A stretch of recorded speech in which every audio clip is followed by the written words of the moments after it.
The pages of this report, focusing on July 2023 to July 2024, reveal a record in Washington state. After nearly a decade of tracking, data breaches reached a new level. Higher than we've ever seen before.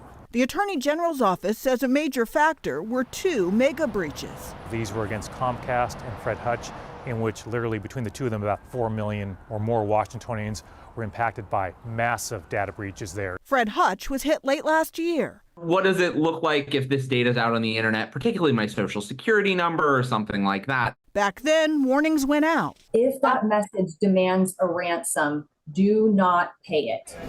Over the summer, a cyber attack caused a slowdown at the airport. And at Seattle's public library, a ransomware attack disrupted online access for months. Our staff were, handwriting those checkouts, and eventually we got sophisticated enough to have spreadsheets. Now, this report suggests several policy changes, including giving consumers more control over their data, citing a Colorado law as an example.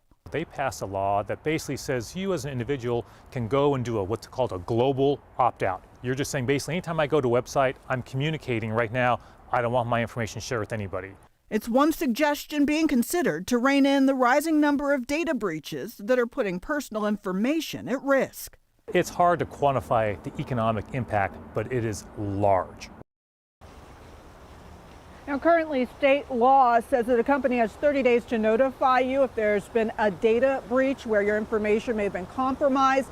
But this report is proposing that timeline be tightened to 3 days so that people can act right away if a data breach happens. Joyce? And from the data that you looked at in that state report, did it tell you what types of information is most frequently compromised? It did. In the top 3 is name, date of birth, and social security number. Joyce? Thank you, Natalie.